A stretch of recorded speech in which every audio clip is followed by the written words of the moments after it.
We all remember with what intense delight, as children, we listened to the never-tiring fairy tale, how eagerly we followed the fluctuating fortunes of the good boy or girl, ever protected, in the hour of crisis, from the evil of the scheming witch, the cruel giant, or the wicked king. And our little hearts never faltered for the fate of the hero and heroine, nor did we ever doubt their ultimate triumph over all their enemies, for we knew that the fairies were infallible, and that they would never desert those who had concerted themselves to the good and to the true. And what unspeakable joy pulsated within us when the fairy queen, bringing all her magic to bear at the critical moment, scattered all the darkness and trouble, and granted them the complete satisfaction of all their hopes, and they were happily ever after. With the accumulating years and an ever-increasing intimacy with the so-called realities of life, our beautiful fairy world became obliterated, and its wonderful inhabitants were regulated in the archives of memory to the shadowy and unreal. And we thought we were wise and strong in thus leaving forever the land of childish dreams. But as we re-become little children in the wondrous world of wisdom, we shall return again to the inspiring dreams of childhood and find that they are, after all, realities. The fairy folk, so small and nearly always invisible, yet possessed of an all-conquering and magical power, who bestow upon the good health, wealth, and happiness, along with all the gifts of nature in lavish profusion, start again into reality and become immortalized in the soul realm of him who, by growth in wisdom, has entered into knowledge of power of thought and the laws which govern the inner world of being.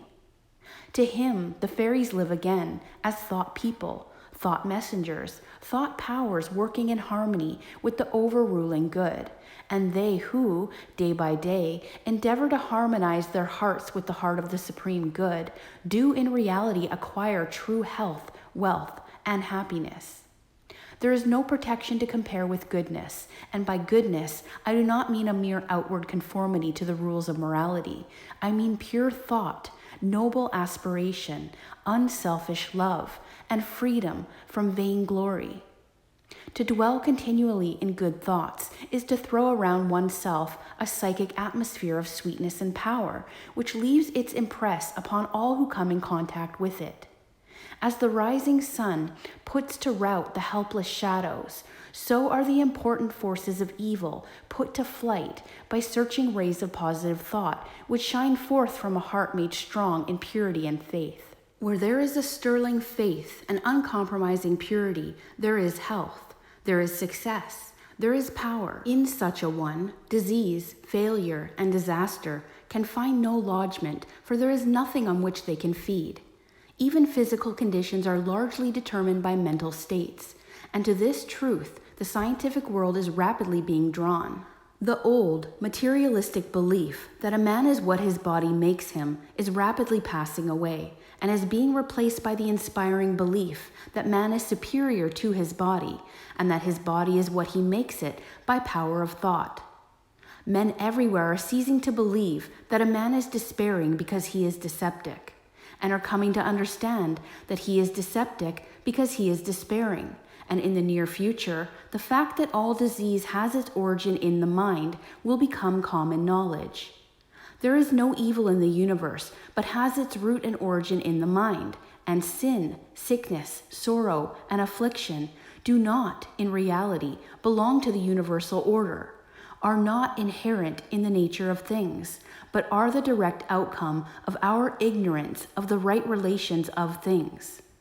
According to tradition, there once lived in India a school of philosophers who led a life of such absolute purity and simplicity that they commonly reached the age of 150, and to fall sick was looked upon by them as an unpardonable disgrace, for it was considered to indicate a violation of law.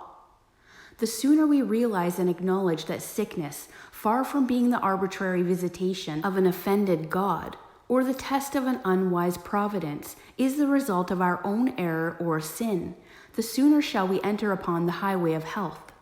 Disease comes to those who attract it, to those whose minds and bodies are receptive to it, and flees from those who are strong, pure and positive thought sphere generates healing and life-giving currents. If you are given to anger, worry, jealousy, greed, or any other inharmonious state of mind and expect perfect health, you are expecting the impossible, for you are continually sowing the seeds of disease in your mind. Such conditions of mind are carefully shunned by the wise men, for he knows them to be so far more dangerous than a bad drain or an infected house. If you would be free from all physical aches and pains and would enjoy perfect physical harmony, then put your mind in order and harmonize your thoughts. Think joyful thoughts, think loving thoughts. Let the elixir of goodwill course through your veins, and you will need no other medicine. Put away your jealousies, your suspicion, your worries, your hatred, your selfish indulgences, and you will put away your nervousness and your aching joints. If you will persist in clinging to these debilitating and demoralizing habits of mind, then do not complain when your body is laid low with sickness. The following story illustrates the close relation that exists between habits of mind and bodily conditions. A certain man was afflicted with a painful disease, and he tried one physician after another, but all to no purpose. He then visited towns which were famous for their curative waters, and after having bathed in them all, his disease was more painful than ever. One night he dreamed about a presence that came to him and said, "Brother, hast thou tried all the means of a cure?" And he replied, "I have tried all." "Nay," said the presence, "come with me, and I will show thee a healing bath which has escaped thy notice."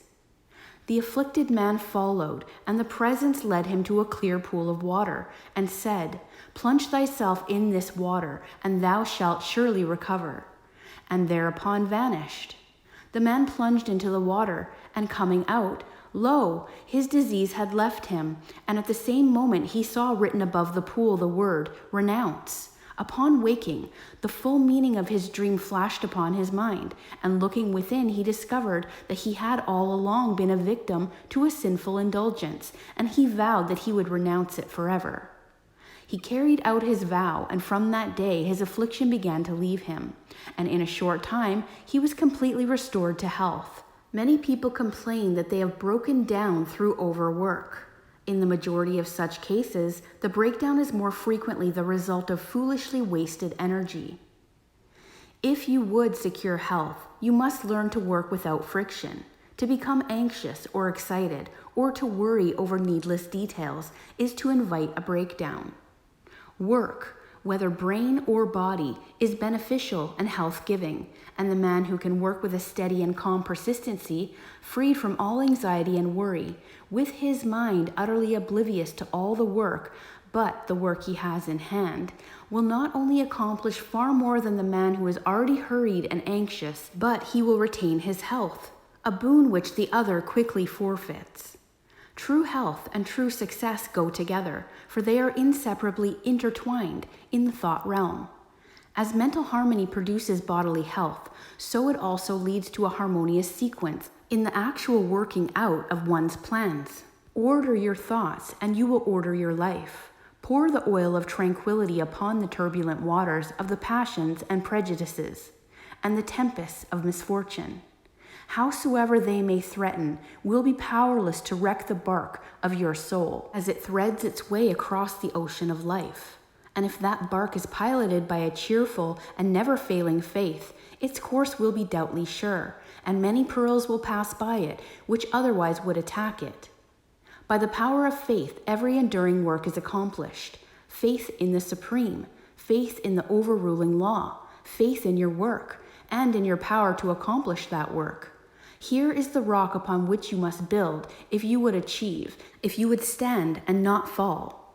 To follow under all circumstances the highest promptings within you, to always be true of the divine self, to rely upon the inward light, the inward voice, and to pursue your purpose with a fearless and restful heart, believing that the future will yield unto you the meed of every thought and effort, knowing that the laws of the universe can never fail, and that your own will come back to you with mathematical exactitude. This is faith and the living of faith. By the power of such a faith, the dark waters of uncertainty are divided. Every mountain of difficulty crumbles away, and the believing soul passes on, unharmed. Strive, O reader, to acquire above everything the priceless possession of this dauntless faith, for it is the talisman of happiness, of success, of peace, of power, of all that makes life great and superior to suffering. Build upon such a faith, and you build upon the rock of the eternal, and with the materials of the eternal.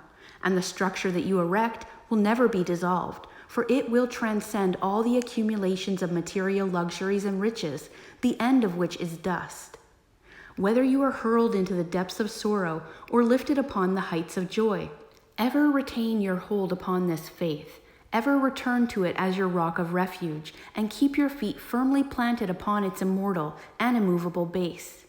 Centered in such a faith, you will become possessed of such a spiritual strength as will shatter, like so many toys of glass, all the forces of evil that are hurled against you, and you will achieve a success such as the mere striver after worldly gain can never know or even dream of. If ye have faith and doubt not, ye shall not only do this, but if ye shall say unto this mountain, Be thou removed, and be thou cast into the sea, it shall be done. There are those today, men and women, tabernacled in flesh and blood, who have realized this faith, who live in it day by day, and who, having put it to the uttermost test, have entered into the possession of its glory and peace. Such have sent out the word of command, and the mountains of sorrow and disappointment, of mental weariness and physical pain have passed from them, and have been cast into the sea of oblivion. If you will become possessed of this faith, you will not need to trouble about your success or failure, and success will come. You will not need to become anxious about results, but will work joyfully and peacefully, knowing that the right thoughts and the right efforts will inevitably bring about the right results. I know a lady who has entered into many blissful satisfactions, and recently a friend remarked to her, "Oh, how fortunate you are. You only have to wish for a thing, and it comes to you." And it did, indeed, appear so on the surface, but in reality, all that blessedness that had been entered into this woman's life is the direct outcome of the inward state of blessedness, which she has, throughout life, been cultivating and training towards perfection. Mere wishing brings nothing but disappointment. It is living that tells. The foolish wish and grumble, the wise work and wait, and this woman had worked without and within, but especially upon the heart and soul, and with the invisible hands of the Spirit, she had built up, with the precious stones of faith, hope, joy, and devotion, and love, a fair temple of light, whose glorifying radiance was ever round about her. It beamed in her eye, it shone through her countenance, it vibrated in her voice, and all who came into her presence felt its captivating spell. And as with her, so with you, your success, your failure, your influence, your whole life, you carry about with you, for your dominant trends of thought are the determining factors in your destiny. Send forth loving, stainless, and happy thoughts, and blessings will fall into your hands, and your table will be spread with the cloth of peace. Send forth hateful, impure, and unhappy thoughts, and curses will rain down upon you, and fear and unrest will wait upon your pillow. You are the unconditional maker of your fate, but be that fate what it may, every moment you are sending forth from you the influences with which make you or mar your life.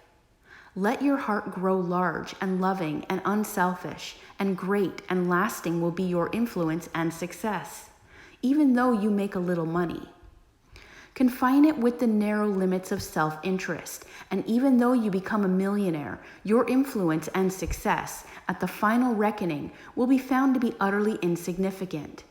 Cultivate, then, this pure and unselfish spirit, and combine with purity and faith, singleness of purpose, and you are evolving from within the elements, not only of abounding health and enduring success, but of greatness and power. If your present position is distasteful to you and your heart is not in your work, nevertheless perform your duties with scrupulous diligence, and whilst resting your mind in the idea that the better position and greater opportunities are waiting for you, ever keep an active mental outlook for budding possibilities, so that when the critical moment arrives and the new channel presents itself, you will step in with your mind fully prepared for the undertaking, and with that intelligence and foresight which is born of mental discipline. Whatever your task may be, concentrate your whole mind upon it. Throw into it all the energy of which you are capable. The faultless completion of small tasks leads inevitably to larger tasks. See to it that you rise by steadily climbing, and you will never fall, and herein lies the secret of true power.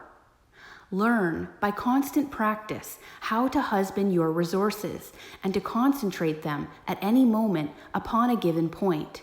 The foolish waste all their time and mental and spiritual energy in frivolity, foolish chatter, or selfish argument, not to mention wasteful physical excesses. If you would acquire overcoming power, you must cultivate poise and passivity. You must be able to stand alone. All power is associated with immovability.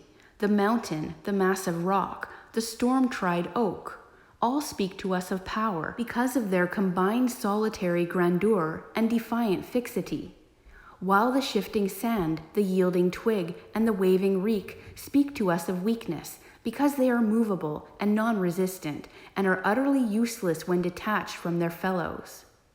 He is the man of power who, when all his fellows are swayed by some emotion or passion, remains calm and unmoved. He only is fitted to command and control who has succeeded in commanding and controlling himself. The hysterical, the fearful, the thoughtless and frivolous, let such seek company, or they will fall for a lack of support. But the calm, the fearless, the thoughtful, and let such seek the solitude of the forest, the desert, and the mountain top, and to their power more power will be added, and they will more and more successfully stem the psychic currents and whirlpools which engulf mankind. Passion is not power. It is the abuse of power, the dispersion of power. Passion is like a furious storm, which beats fiercely and wildly upon the embattled rock, whilst power is like the rock itself, which remains silent and unmoved through it all. That was a manifestation of true power when Martin Luther, wearied with the precautions of his fearful friends, who were doubtful as to the safety should he go to Worms, replied, "If there were as many devils in Worms as there are tiles on the housetops, I would go." And when Benjamin Disraeli broke down on his first parliamentary speech and brought upon himself the derision of the House, that was an exhibition of the germinal power when he exclaimed, "The day will come when you will consider it an honor to listen to me." When that young man whom I knew, passing through the continual reverses and misfortunes, was mocked by his friends and told to desist from further effort, and he replied, "The time is not far distant when you will marvel at my good fortune and success," he showed that he was possessed of that silent and irresistible power which has taken him over innumerable difficulties and crowned his life with success. If you not have this power, you may acquire it by practice, and the beginning of power is likewise the beginning of wisdom. You must commence by overcoming those purposeless trivialities to which you have hitherto been a willing victim. Boisterous and uncontrolled laughter, slander and idle talk, and joking merely to raise a laugh, all these things must be put on one side as so much waste of valuable energy. St. Paul never showed his wonderful insight into the hidden laws of human progress to greater advantage than when he warned the Ephesians against foolish talking and jesting, which is not convenient. For to dwell habitually in such practices is to destroy all spiritual power and life. As you succeed in rendering yourself impervious to such mental dissipations, you will begin to understand what true power is, and you will then commence to grapple with the more powerful desires and appetites which hold your soul in bondage and bar the way to power, and your further progress will then be made clear. Above all, be of single aim, have a legitimate and useful purpose, and devote yourself unreservedly to it. Let nothing draw you aside. Remember that the double-minded man is unstable in all his ways. Be eager to learn, but slow to beg. Have a thorough understanding of your work, and let it be your own. And as you proceed, ever following the inward guide, the infallible voice, you will pass on from victory to victory, and will rise step by step to higher resting places, and your ever-broadening outlook will gradually reveal to you the essential beauty and purpose of life. Self-purified health will be yours. Faith-protected success will be yours. Self-governed power will be yours, and all that you do will prosper. For, ceasing to be a disjointed unit, self-enslaved, you will be in harmony with the great law, working no longer against, but with the universal life, the eternal good. And what health you gain will remain with you. What success you achieve will be beyond all human computation, and will never pass away. And what influence and power you wield will continue to increase throughout the ages, for it will be a part of that unchangeable principle which supports the universe. This, then, is the secret of health, a pure heart and a well-ordered mind. This is the secret of success, an unfaltering faith and a wisely directed purpose, and to rein in, with unfaltering will, the dark steed of desire. This is the secret of power. So, what do you think?